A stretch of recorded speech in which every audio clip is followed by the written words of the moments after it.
Tuesday evening was a memorable night for the San Antonio Spurs as they defeated the Houston Rockets in overtime 110 to 107. Despite losing their playmaker Kawhi Leonard to an ankle injury midway through the third quarter, and even though Leonard tried to finish the game, he couldn't finish in the closing moments he was more of a liability because of his ankle. He couldn't make the lateral movements, so Coach Popovich had to decide to use players like Manu Ginobili, Jonathan Simmons, LaMarcus Aldridge, Patty Mills, and Danny Green down the stretch. And without Kawhi and without Tony Parker, the Spurs prevailed in overtime as they beat the Rockets 110-107. I am Paul Garcia of ProjectSpurs.com. Let's go ahead and break down Game 5 between the Spurs and Rockets. Still, even though Kawhi was hurt, we still got to talk about his game as far as what he did to get the Spurs from point A to point B, so that at point C, the rest of the guys could fill in and take over the game for him and finish out the game. So Kawhi finishes with 22 points, takes 21 shots. Obviously, the ankle injury, he got hurt in the third quarter. He tried to play a little bit that third quarter down the stretch, and then a little bit in the fourth quarter as well. He didn't play in the overtime, and you could just see he was hobbled as he was just willing himself to try to get baskets near the rim, try to get to the free throw line, and then he just could not shoot any of his jumpers once he had hurt that ankle already. Kawhi shot 38% from the floor. He only got to the free throw line 6 times. He made 5 free throws. He got four assists out for 11 points for his teammates that they scored off of those points. As I mentioned, he was very active on the glass. He collects 15 rebounds for the night. Some of those were putbacks where he missed a shot or got one of his teammates misses and got the basket back for some extra possessions. He collected 2 steals and he had 2 blocks while playing 38 minutes on the night. So let's talk first before the injury. Kawhi was he was faced up with Trevor Ariza. He saw a little bit of Eric Gordon on him and also some James Harden action as far as the primary defenders on him. One thing you see though, like when you go back and watch film of Kawhi in these series against the Rockets, just watch him either on the perimeter or in the low post, and then don't watch him and his initial defender. Like don't just watch him and Ariza. Watch the defenders around them: Ryan Anderson, Clint Capella, Eric Gordon. They are just smothering that paint area. They're just waiting for him to try to drive. So that's something that Kawhi's having to do right now against the Rockets. Obviously, the Rockets were in a top 10 defense this year, but they've built a really good game plan of trying to force Kawhi into a lot of contested looks or looks where he has to pass out to his teammates and have them beat the Rockets. So Kawhi had a little bit of trouble as far as like trying to get to the rim and get easy points before the injury. When he did get hurt, you could just see that he willed himself. He couldn't run with a speed burst. He was kind of like almost like making strides to try to get to the basket. He still made it there. If he missed a shot, he got that putback. I mean, it was just incredible to watch the performance he put on while he was hurt. You could just tell he was hurt. I didn't think he was actually going to come into the game again, and you can just see that he wanted to be there with his teammates. He mentioned after the game how he wanted to play in the final overtime in those closing moments, and Pop said that Kawhi as well did want to play, but the team, just for the team's sake, they had to have a full healthy lineup as best as they could out there. They tried to give him a shot, but you could really tell where he was hurt when he actually tried to take a jumper. He tried to take a few mid-range contested looks, and you can always tell when somebody's hurt on an ankle injury or a leg injury because they don't want to plant themselves when they come down on that jump. And Kawhi was kind of just falling awkwardly back on it. He didn't want to put his full body weight on that ankle. So now Kawhi is listed as questionable for Game 6. That's interesting because he after the game he said he was going to play in Game 6, but now the coaching staff and the medical personnel, they've probably looked at some X-rays. They've probably have a treatment plan for him, and it's interesting to see if he'll be ready for Thursday. I'll talk about the adjustments later of what I think Kawhi's projection, how he'll play in Game 6, and I definitely think he will play, and I'll give a little bit of an update on that as we get closer to the adjustments toward the end of this vidcast. Jonathan Simmons, he is now the Spurs' second playmaker in terms of his usage percentage. He finishes with 12 points on 14 shots. You know, he missed most of those. That inefficiency from the shooting comes from the outside where he didn't make any kind of jumpers, whether they were threes or mid-range jumpers. Shoots 36% from the floor. He got to the free throw line 3 times, made two free throws, collected 2 assists, and tallied 3 steals as well in 32 minutes. So since Tony Parker's gone down, Jonathan Simmons now is actually the Spurs' second playmaker with the usage percentage of 25.2% of the team's possessions. You kind of expect that a little bit because he's one of their only guys who can actually, outside like Manu and Kawhi, who can initiate a pick and roll, and also Patty Mills, who can initiate a pick and roll and attack the defense, actually get into the teeth of the defense in the paint and either score, draw a foul, or kick out to somebody. So Simmons has always possessed that ability. He's obviously never got the role to show it because he's never got the minutes, because he's one of the guys who comes off the bench. He's very consistent when you're in the latter part of the rotation. Pop, if you make a mistake, Pop can just pull you, and that happens in the regular season. But now with Tony out and the Spurs needing a ball handler, a guy who can create some offense, Pop is relying on Simmons, and he's been delivering in those minutes that he's been getting. One thing he's definitely doing is he is not afraid of the Rockets' defenders, whether it's James Harden, whether it's somebody like Eric Gordon, Patrick Beverley, or Ryan, especially with Ryan Anderson at the rim. Jonathan Simmons is attacking those players off the dribble, trying to draw contact, trying to finish at the rim for free throws or made baskets.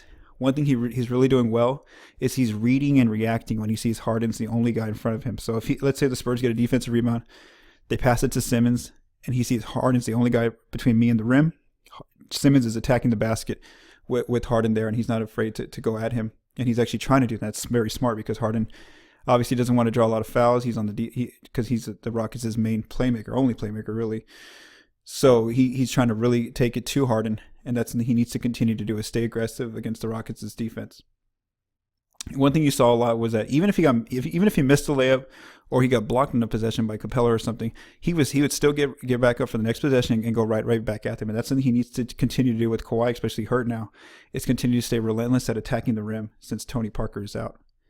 His one flaw, obviously, you can see in the Rockets' defense plans it this way. They leave him wide open from three, whether it's a corner three, it's a above the break three, they go under all his screens. They're just basically trying to keep him away from the paint because they know that that's an inefficient shot for Simmons, is that jumper. So that's something he's going to have to make. He had a few that were wide open. He tried to take them, but they just didn't go in. And, the Spurs, if he can't get to the rim, that's got to be a shot that he at least has to try to work on. Maybe it might not happen in the series, but for sure in the future, as he approaches the offseason, whether he's back with the Spurs or as a restricted free agent signing somewhere else.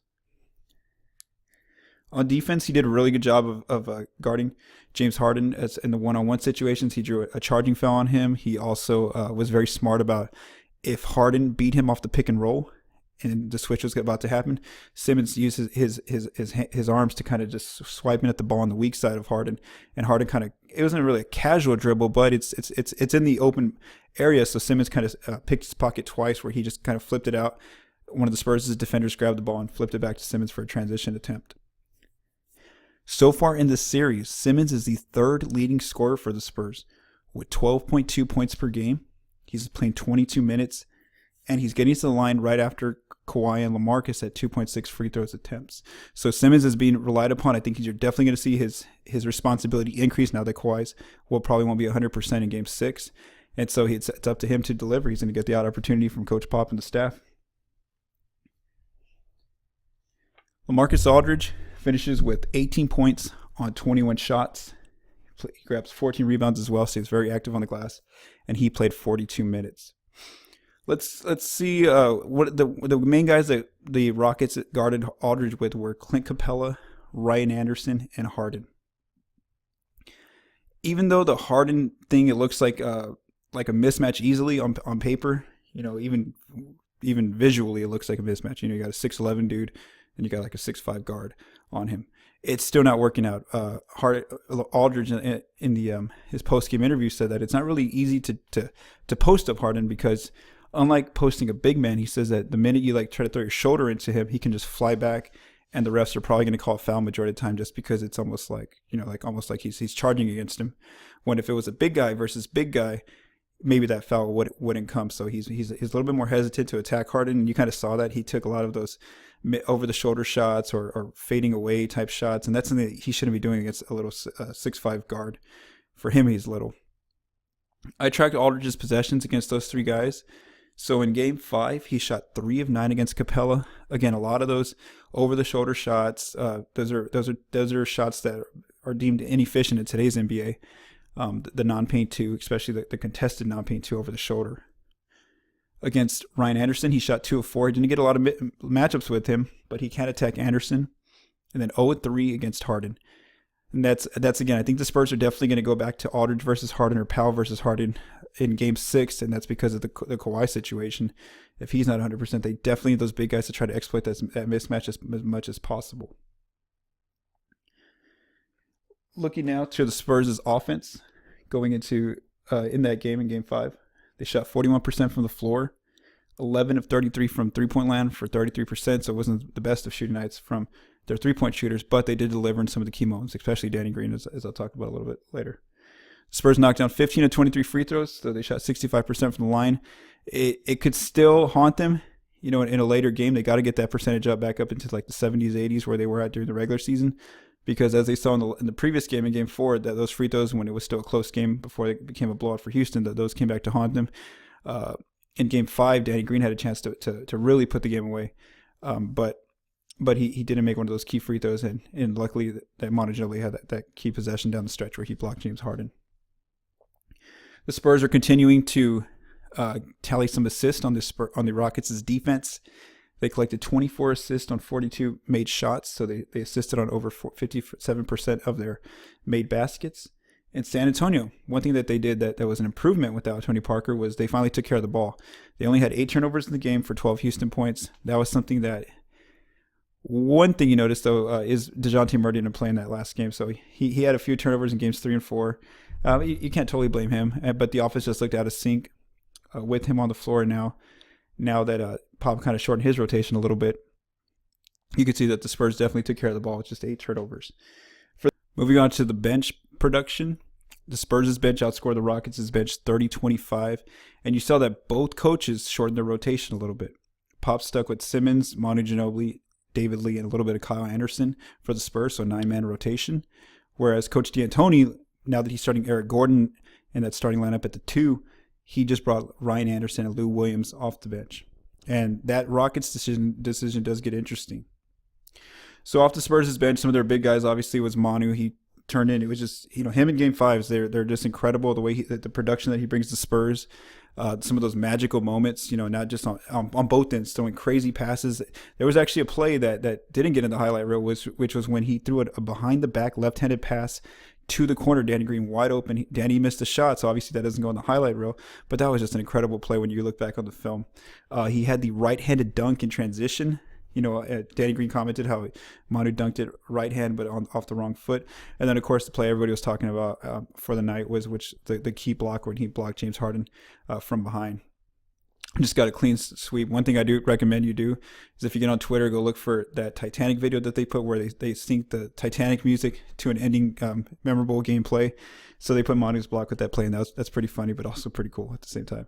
So I definitely recommend you check that out.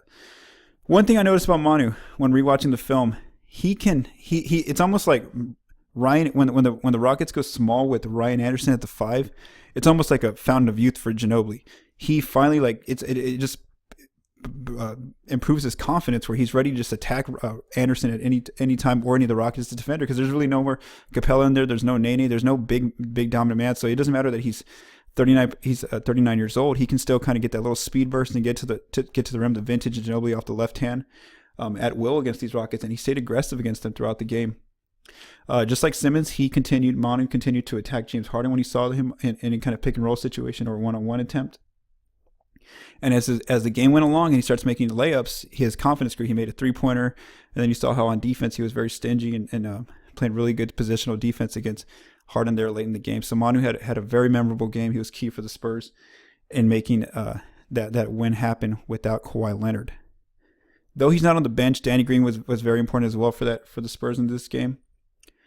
He was just always ready to fire. So he knows that with James Harden guarding him for a majority of the game, there's going to be mishaps where Harden's not paying attention to Green, so he can kind of get in motion and get some of those three-point looks. And he was ready to fire. He hit some of those key threes in the overtime and in the fourth quarter as well. Even some of them where they were pretty far back. He made some memorable plays. He actually outscored the Rockets in overtime 7-6, as I'll talk about in these 6 minutes increments chart. And then he also did a great job of closing out on Harden, and whenever Harden tried to get some of those three-point looks against Danny. looking over to the 6-minute increments chart for the Spurs and the Rockets, the Spurs didn't. So they opened the game again with this time they made a change. They put Patty Mills at the starting lineup, and when you went and watched the film from Game 5, you noticed that with Murray starting, and though the Spurs had that post-up mismatch with Pau Gasol and Harden, the Spurs couldn't really exploit it because Patrick Beverley doesn't respect Murray as a three-point shooter, so he would kind of help off him and always have an extra body near Pau in case that Pau or LaMarcus try to run that high-low or just a classic post-up against Harden. Now with Patty in there, you saw that the Spurs could score. Though Pau didn't have a lot of scoring, just I think five or 6 points, they did get better looks. You can see there that they outscored. They put 20 points on the Rockets in the first 6 minutes of the game. Something, though, where they did find their scoring low, one of those droughts, was to start the third quarter again. They only had 9 points in those first 6 minutes. So I went back and watched just from the first 6 minutes. I want to know, why did the Spurs have trouble here at this point? Well, it turns out they took 11 shots during this time frame. They shot 3 of 11 during this time frame.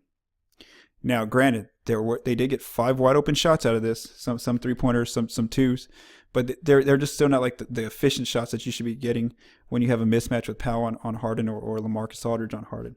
They just basically completely abandoned the post up for Pau on Harden to try to observe the floor, see when the help comes, and then kick out and try to get another opportunity elsewhere. So I'm interested to see if Coach Pop goes back to that to start Game 6. And especially, I think that if Kawhi's not 100%, you got to try to get somebody to create some shots or create some offense outside of Kawhi, at least early, so that way Kawhi can maybe just be around to carry the offensive load for like the second half of the game. And I think that running it through Pau or LaMarcus against Harden with that high-low is a good way to try to open up some lanes and try to get other people involved early in the game, and that way they can try to avoid that scoring drought. If you look in that fourth quarter, where the Rockets were held to 7 points and the Spurs 5 points in the first 6 minutes. Then the Spurs outscored the Rockets 10-9 in the last 6 minutes. And then, of course, overtime, the Rockets only scored 6 points and the Spurs scored 9 points. I think that's where you see the 7-man rotation thing take place, where Coach D'Antoni's sticking with just 7 guys, and it looks really cool. I commented on Twitter during the game that when Ryan Anderson's at the 5, it's almost like an NBA 2K lineup. One thing I like to do is run that 5-out formation in NBA 2K, where you have literally 5 3-point shooters and the paint's wide open. All you got to do is beat your initial defender, and you have a layup, a dunk, or a free throw attempt, or a kick out to a 3. And it looks cool in real life when you see it in a game. When the Rockets are driving and kicking and getting free throws and stuff, and it looks and layups, but they just can't play that way for an entire 48 minutes. And you saw it as the game progressed. The pace ended up finishing very low for them. Their half court sets really weren't very efficient for them. They were just kind of step back threes by Harden or forced shots by the other players. And so I think that their legs definitely felt that if they play that style, that very small ball, super small ball, which of course they have to because Nene is out. It really affects their game, and I think that there could be a chance Coach D'Antoni goes a little bit deeper in his bench, maybe plays a Montrezl Harrell for a little bit or Sam Decker, just to give some of those lineups some more flexibility and keep them as fresh as possible. That way they can run a faster game plan throughout the game against San Antonio in Game 6. Looking at the Rockets' defense, they shot 44% from the floor, 16 of 48 from 3, 33%. So they got a lot of threes. 48's a big number for them. They usually win games when they have that amount of threes put up. But they only made 16 of them. And a lot of them didn't come at the best times when they couldn't. There was that third quarter run when I mentioned how the Spurs were having trouble scoring, and you had the feeling that Houston's going to bomb like 2 or 3 threes in a row and make it a 9-0 run, and then boom, the game's over. It's 15-18, and then Pop sits everybody in the fourth quarter. That never happened. It was just when you rely on the 3 that much for all your offense, it can almost fail you, backfire on you. And so Houston couldn't get the threes that they needed at the right time to create that right run. It kept the Spurs in it despite Kawhi's injury, and the Spurs in overtime closed it out. Ryan Anderson and Patrick Beverley hit some key threes though in the fourth quarter, but still it wasn't it was when they happened that weren't the best opportunity for Houston.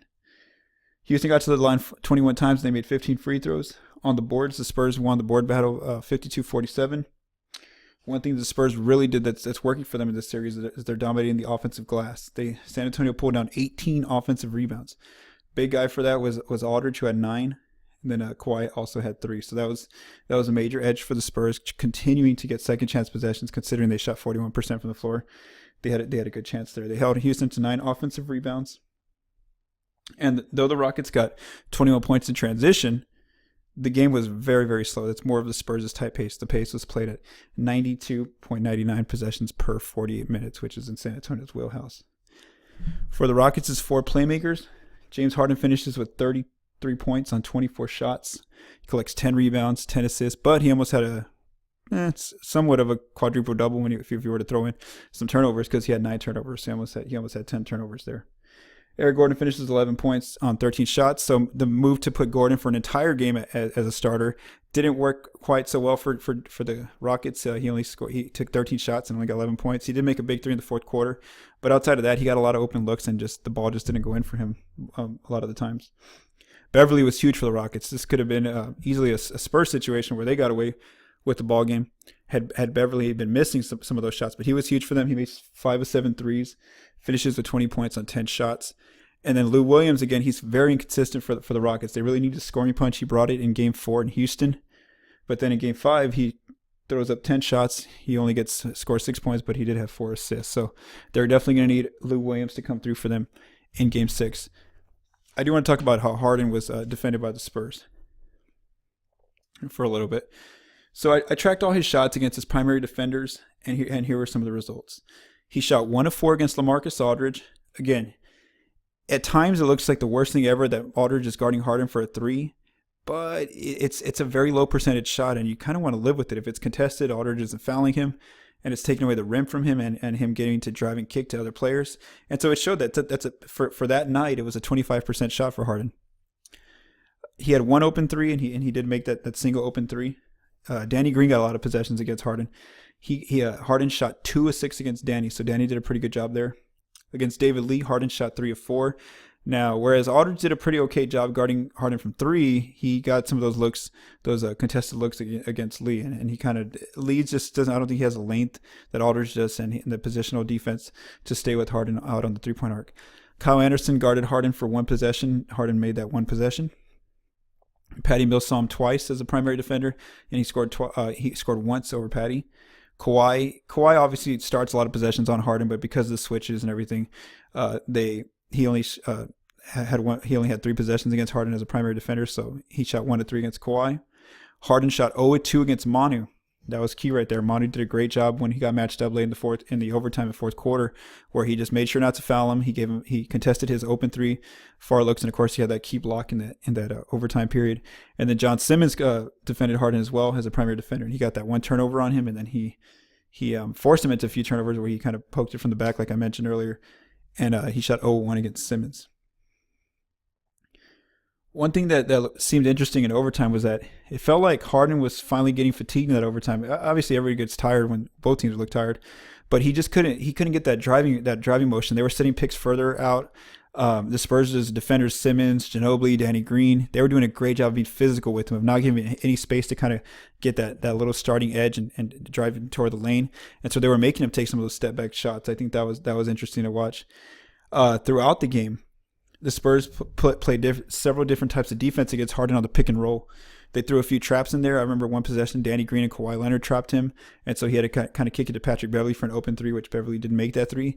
A lot of times with Kawhi and Aldridge, they iced the pick and roll, where they kind of forced Harden to the sideline, so that he had to pass out to somebody else. And then of course they continue to switch if they couldn't get under the screen. So the Spurs will continue to keep throwing different type of adjustments toward Harden and trying to make that pick and roll as least effective as possible, which is going to be kind of hard now if Kawhi's not 100%, because his lateral quickness is so dependent on his ankle motion and his movement. And if that's not there, that makes it very tough for Kawhi. Game 6 now will be Thursday, May 11th in Houston. Game tips off at 7 p.m. on ESPN. Some adjustments I think you're going to see from both coaches is, does Mike D'Antoni play more players? Does he give Harrell or Sam Dekker some minutes now? Because he might see that it's all fun when they're running and gunning for 3 quarters, but by the time the fourth quarter got there, they were exhausted. They couldn't run a lot of those sets. Their pick and rolls weren't as effective, and it would just become a slugfest. And in a slugfest, San Antonio is probably going to win a lot more of those matches. So that's one key to watch: is does D'Antoni expand his rotation or still keep rely on just Capella and Ryan Anderson as his two big men with the Reeves at the 4. Kawhi Leonard, he said he was gonna play after Game 5. He said he'll play in Game 6. I was in the locker room. He was in normal warm-ups. He was no sign of like a boot or medical wear. He was just wearing normal tennis shoes. But the team announced on Wednesday that he's listed as questionable with left ankle sprain. So here's my in my opinion, as some people would put on Twitter. I think that Kawhi plays in the game. If the Spurs are keeping it close, Pop monitors his minutes, he keeps him in there. But the minute that it turns like to a 15, 17-point lead for the Rockets, I think that's it. Pop just sits him and says, hey, we might try to win the game without you and try to close out the series. Or if not, let's just save you for Game 7, get you healed until Sunday, because there are actually 3 extra days off. There's about 2 extra days off, actually, between Thursday and Sunday for Game 7, if that Game 7 does have to come about. And as I mentioned as well, I think that since the Kawhi injury has taken place, I think that the Spurs will definitely, again, try to exploit the post-up or the high-low game with Pau Gasol and LaMarcus Aldridge against Harden and getting some of those mismatches like on Eric Gordon or Patrick Beverley. They got to try to do something they have those 2 big guys. They have to try to exploit that size early as much as possible, especially at the start of that third quarter. That way they can finish the rest of the game playing small like they did last time. And then for the Spurs, it just comes down to, in Houston now, keeping it close. Can they keep it as a slow, grinded out type of game where it's not getting too far away from them? Houston got up to 9 points in Game 5, and they never got to like that 12, 15-point mark. And so if San Antonio can just keep it within 10 points going into that fourth quarter, they're going to have a chance in that ball game to try to close out the series. And of course, Golden State's there waiting for either team, whoever wins the series. So for Project Spurs, I am Paul Garcia.